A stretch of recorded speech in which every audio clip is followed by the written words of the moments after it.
Welcome to my video on Release, February 1990, a poem by Lynne Bryer. This poem needs a little bit of context for those of you who are not familiar with that time in history in South Africa. So in order to do that, we're going to have a look at a famous South African cartoonist, Sapiro. Now, what he's done is he's depicted what happened in South Africa when Nelson Mandela was released and became head of the ANC and president. So coming out of the apartheid era, Nelson Mandela was released from prison. South Africa had their first democratic election, and he was elected as the leader. And the way Sapiro has depicted it here, you'll see that he's used the face of Nelson Mandela, a caricature, you can see with his smiling face and his white hair, because when he was released he was already very old, because he'd been in prison for 27 years. And you can see there that it looks like he is the rising sun in South Africa, and casting the shadow of the new South Africa represented there by the new flag. And then the old South Africa is represented by the flag from the previous dispensation, which has been chucked into a bin full of rotting, smelly rubbish. So the suggestion there is very clear that Nelson Mandela symbolized a new day and a bright future, and the old was being thrown out as rubbish and something that needed to be chucked away. Let's now have a look at the text of the poem. He emerged, walked free, looking like an ordinary sweet grandfather from the Eastern Cape. Those lovely old men we children knew were wise and saintly, walking down the streets in ancient suits, great coats from the First World War. We always greeted and exchanged both courteous and right. Grown older, we salute Mandela, not the bogeyman whose face was a forbidden sight. Abroad we looked in libraries, nor charismatic warrior giving tongue in blood and flame. The heavens did not fall, but then for days before, the mountains, struck by lightning, burned, the dark alive with crimson snakes writhing on air, black elation of the night. Confirmation came less from our eyes, watching the images that flew about the world, than from the way we felt, elated, cool, not doubting this was true, the destined time and place. This is the way messiahs come, when time can stand no more delay, and people throng the streets, mill in the square, climb trees to see. Even the soldiers, nervous in the mob, since they alone are armed and not so free, are part of the convergence, the dislocated, sudden calm of knowing this was the way it had to be.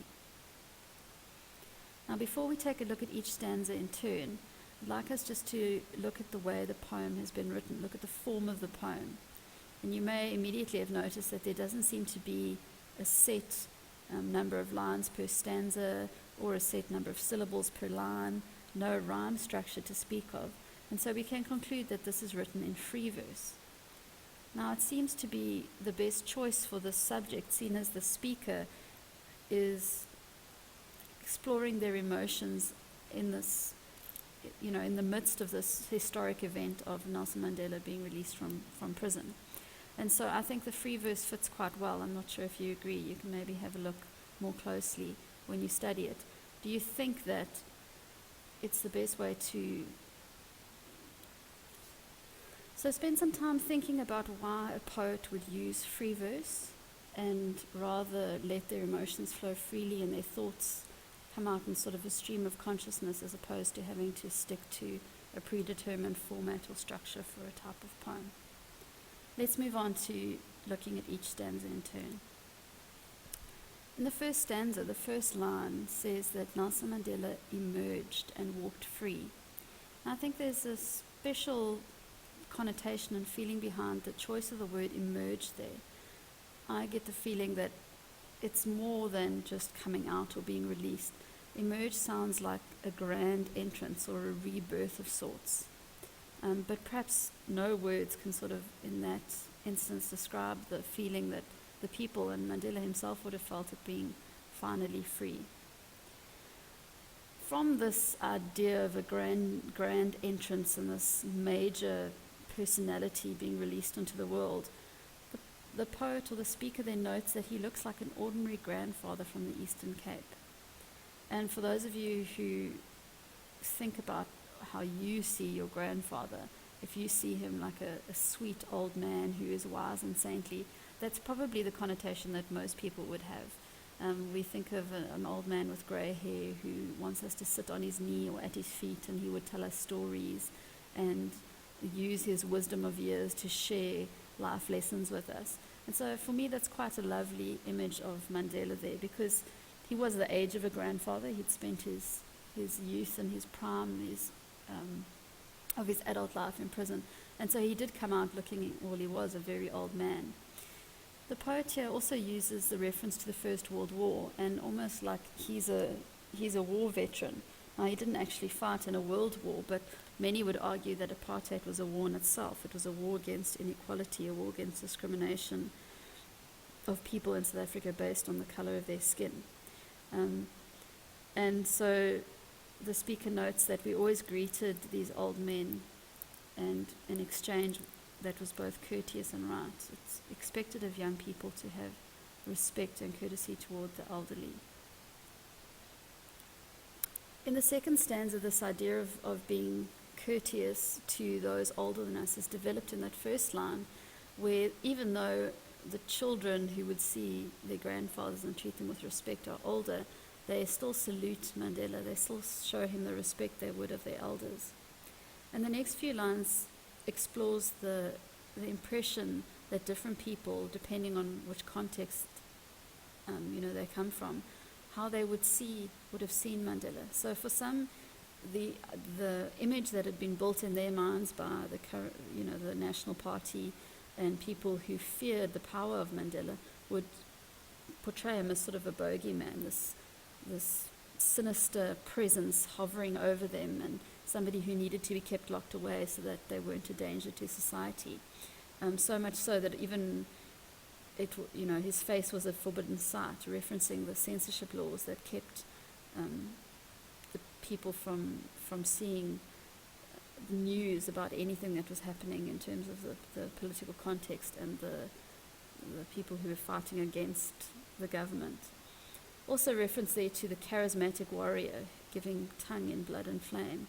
They're talking about Mandela's impassioned political speeches before he was incarcerated, how he would be able to whip up the crowd into a frenzy of enthusiasm and passion for the resistance. And there you'll see as an image of him as a young man, and then one surrounded by many people. He was looked up to and respected by his peers as well. So this stanza explores the different ways people see Mandela versus the way they saw him when he emerged. The third stanza deals with nature, and it starts off with the speaker noting that when Mandela was released, the heavens did not fall. For those of us who lived through this time, that it sort of brings back a time that amused some people, where the end of apartheid for some people really did represent something frightening and threatening. And there was, people talk about the threat of civil war. People were going off and buying firearms and stocking up on candles and tins of food, that in case the political situation in the country escalated to such a degree that they could sort of hunker down and survive without being exposed to the violence that they expected to happen. And of course the fear-mongering that would have happened from the National Party of the day, who would have wanted people to fear Mandela so that they could keep him incarcerated. But when he released, the heavens did not fall. However, nature did react in some way, and it's quite symbolic that for days before, the mountain, which there would be a reference to the mountains in Cape Town, specifically Table Mountain, burned. And it's a natural occurrence at that time of year for the fynbos to catch light in the summer, and but almost quite sort of a heavenly portent of something great happening, showing this huge fire. But then also the symbolism of fire. Many cultures, specifically in African culture, fire can symbolize rebirth and cleansing. Once the felt is burnt to the stubble, then the new plants and new shrubbery are able to grow, and they grow more fertile and flourish in that soil that has almost been cleansed. This brings to mind the image of the phoenix, how this beautiful, powerful bird rises from the ashes and cannot regenerate itself unless it's been reduced to almost nothing. It's also important to take note of the use of the word writhing, that lovely image of sort of suffering and despair, and you get this picture in your mind of something that is twisting and convoluting. Perhaps there the reference to how South Africa had to go through pain and suffering in order to reach this point of promise and new hope and new life. The fourth stanza looks at how the people who were in the crowd would have felt that what was happening was ultimately what needed to happen in South Africa, in the confirmation. And the speaker says it's not from what they see, but rather from the way they felt. And it's interesting that the speaker describes feeling elated and cool at the same time. Those seem to be contradictory explanations. Elated is sort of bursting with excitement, whereas cool usually means calm and collected.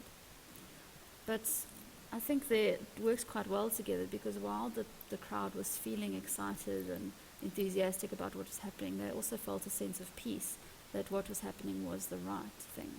And that's reiterated in the phrase, no doubting this was true.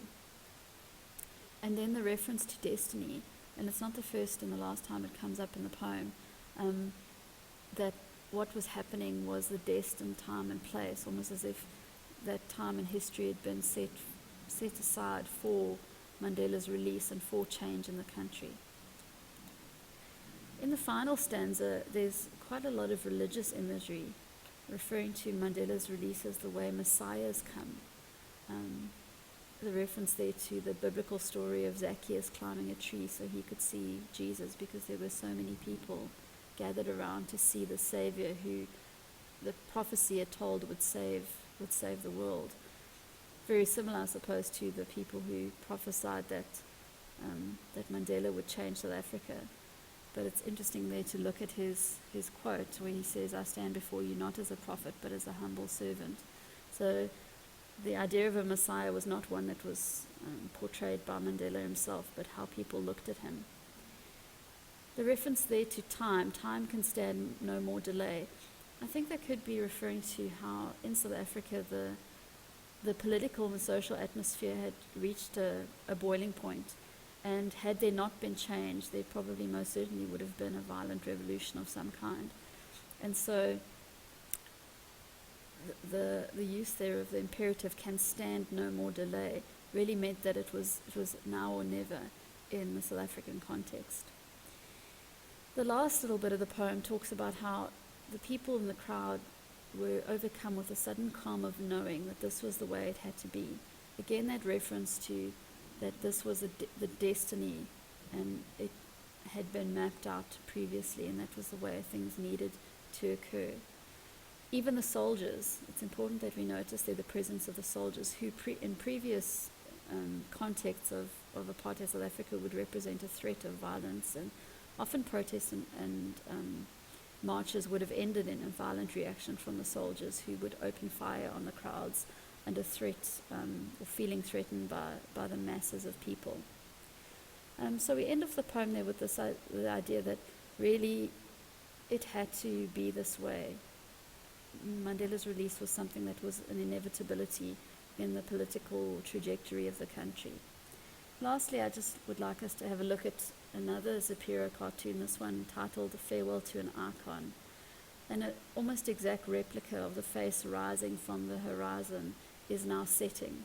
And if you look at the faces of the people in the crowd who are saying goodbye to their icon, you'll see that there seems to be sadness in the sense of that it's the end of an era.